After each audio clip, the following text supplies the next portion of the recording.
Hi everyone, welcome back to another episode of Grammar Lessons. Listen to the following sets of sentences and decide which ones sound better. I know a lady. She makes beautiful handmade purses. Versus, I know a lady who makes beautiful handmade purses. The door opened to a beautiful garden. It was full of lavenders. Versus, the door opened to a beautiful garden which was full of lavenders. We had dinner at a new place. They served exotic food there. Versus, we had dinner at a new place where they served exotic food. My name's Nushin and this is English Path. Today's lesson is about adjective clauses and how to reduce them. In the beginning of this video, I read some sentences for you and I asked you to compare them and decide which ones sound better. The first line I read in each pair was made of two sentences which were each short and very abrupt, like, I know a lady, she makes beautiful handmade purses. If you use such sentences once or twice in your writing or even speech, it's fine. But if you keep repeating them, you have a problem. Especially in academic tests like the IELTS, especially task 2, you need to be able to combine your sentences. One way of doing so is producing complex sentences. To be able to make complex sentences, you need to know answers to these two questions. What are complex sentences and are they complicated and difficult to understand? Complex sentences are two sentences combined into one using a clause. And no, in no way are they difficult or complicated and impossible to understand. They are sentences that are absolutely clear but are a combination of two separate sentences. One of these sentences turns into a dependent clause and the other turns into an independent clause. Like, do you know the Muffin Man? He lives in Drury Lane. Do you know the Muffin Man who lives in Drury Lane? This one is a complex, in this case, question. So as I just mentioned, complex sentences are a combination of a dependent clause and an independent clause. And except for a few cases that I'm going to be teaching in my next video, you can move these clauses. You can start with your dependent clause and then end with the independent, or start with the independent and end with your dependent clause. All right, with all that background information and knowledge, you are now safe to be introduced to adjective clauses. First and foremost, I would like to remind you one more time, as I do in all my videos about clauses, that a clause is a group of words with a subject and a verb that states something about that subject. You know what adjectives are. If you don't, please watch this video. An adjective is a word that is used to describe a noun, like cold, noisy, beautiful, happy.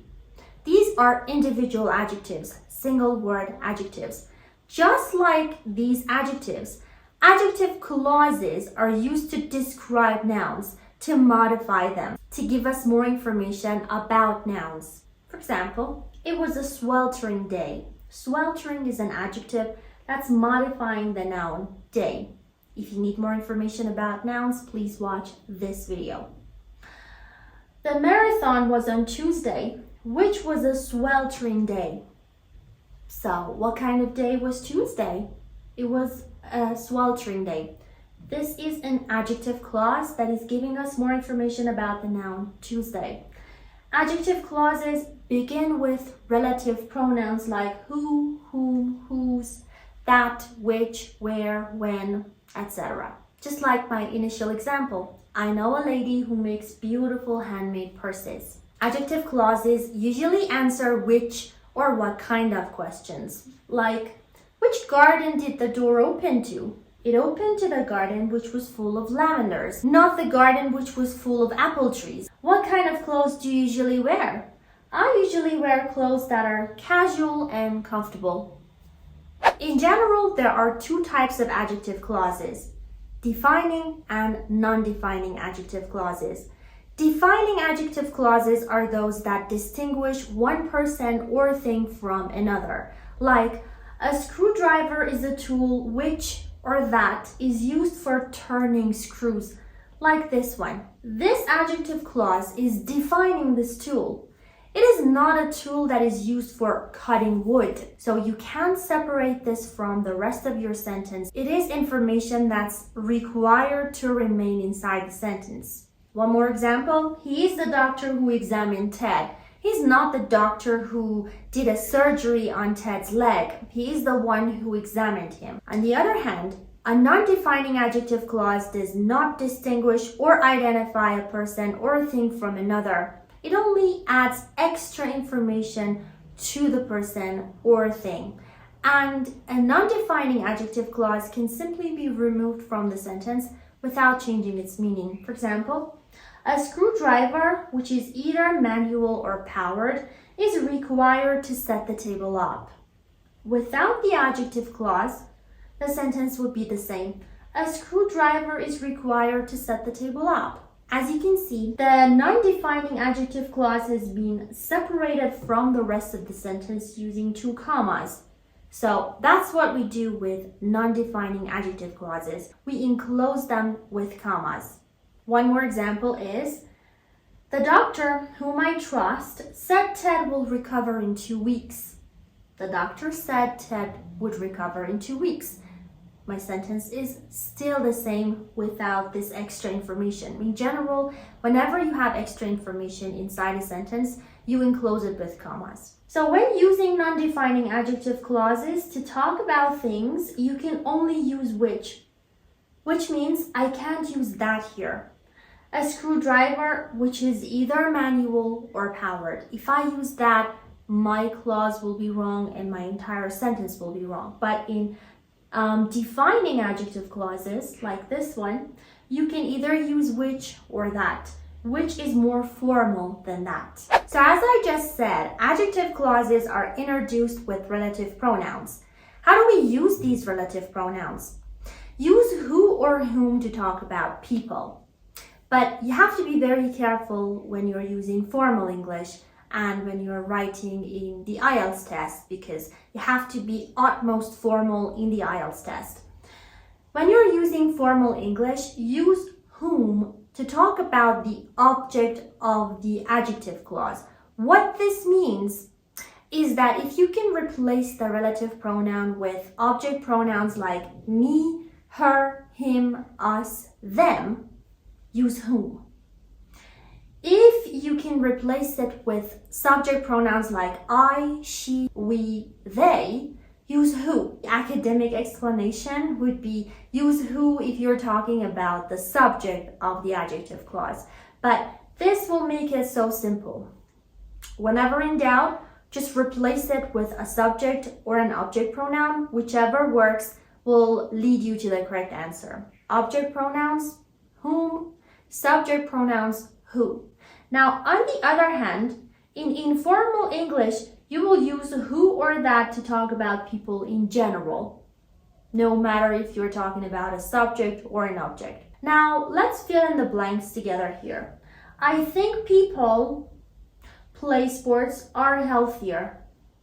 Okay, play sports. We play sports or us play sports. We play sports. So I use who. I think people who play sports are healthier. The author you talked about has a book signing downtown. Okay, you talked about someone. You talked about he or you talked about him. You talked about him. Use whom. The author whom you talked about has a book signing downtown. To talk about things, you can use which or that. Which is formal, that is informal, and do not forget, I'm reminding you one more time that in non-defining adjective clauses, you can only use which. The event which we went to is held annually, or the event that we went to is held annually. Now, I've used an asterisk here to tell you that in conversation, you can even remove which or that whenever they are introducing an object. Since whom always introduces an object, you can always remove it from your sentence in conversation and also in formal writing. So here are the informal restated versions of the sentences above. The event we went to is held annually. The author you talked about has a book signing. Use whose to talk about possession, about both people and things. Like, she is the lady whose paintings have won multiple awards. She is a lady. She has paintings that have won multiple awards. So she has paintings. We're talking about something a person owns, possession. So she is a lady or the lady whose paintings have won multiple awards.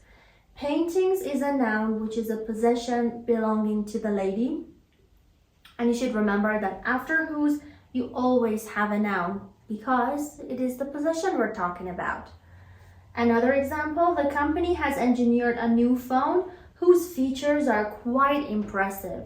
So a new phone, the features of which, whose features are quite impressive. It might sound odd to some learners when they hear whose being used for things, but it's fine. The relative pronouns you can use to introduce place and time are where and when, or an alternative to where and when is a preposition plus which.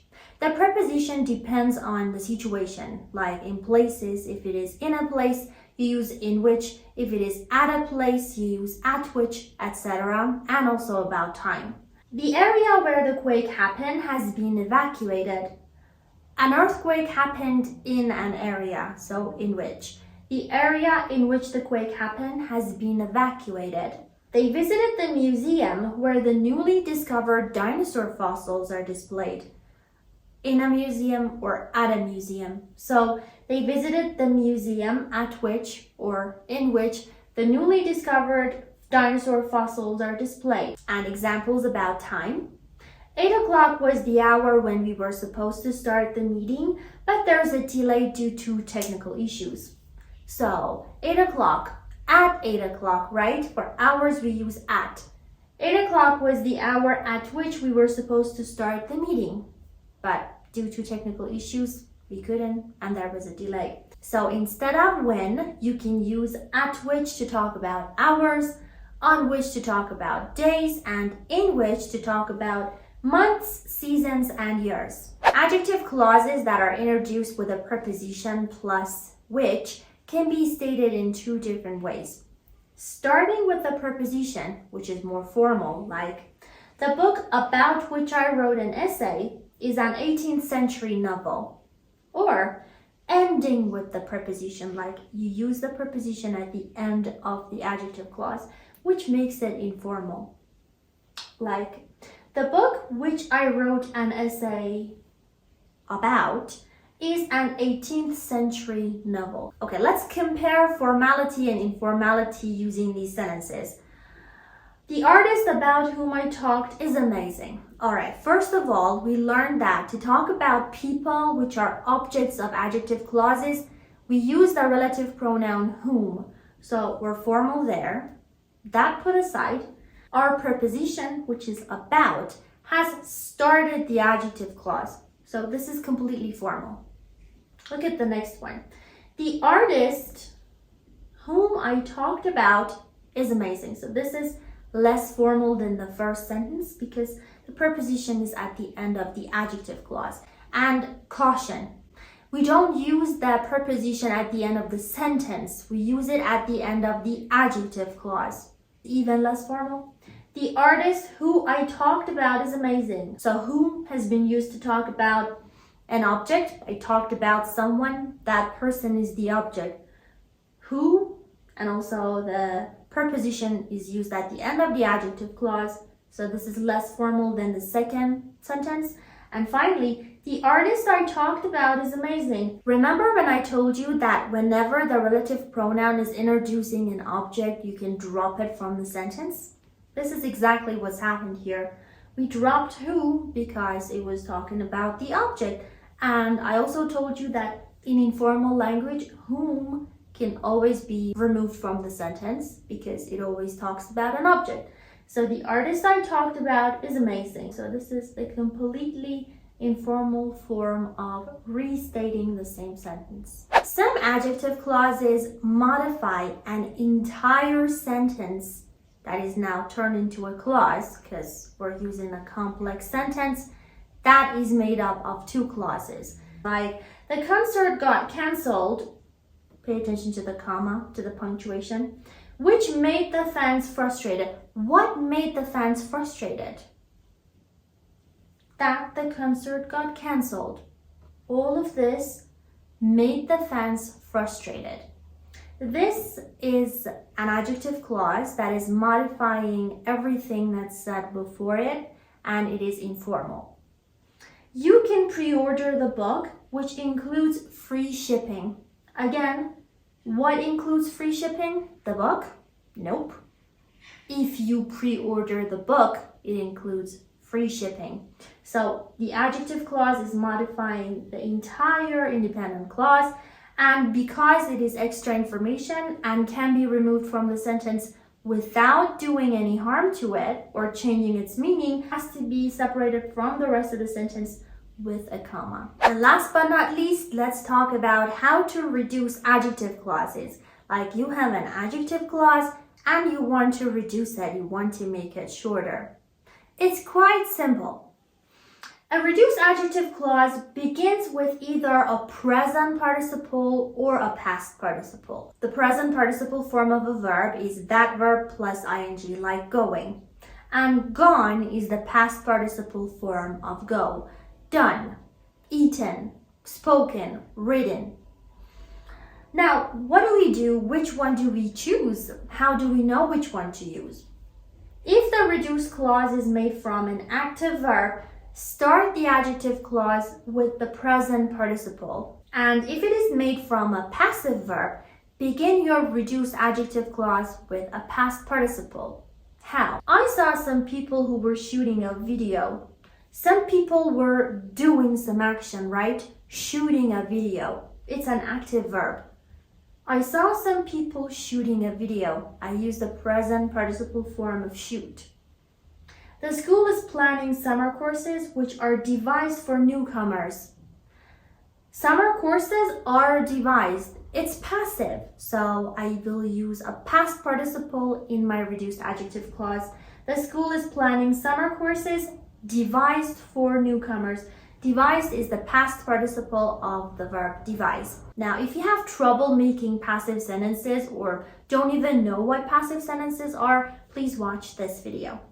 So that's it for today, guys. I hope you found this video instructive and useful. If you did, please don't forget to hit the like button. And also, if you are someone who has never been here before, please don't forget to subscribe to my channel. And I will see you in my next video. Take care.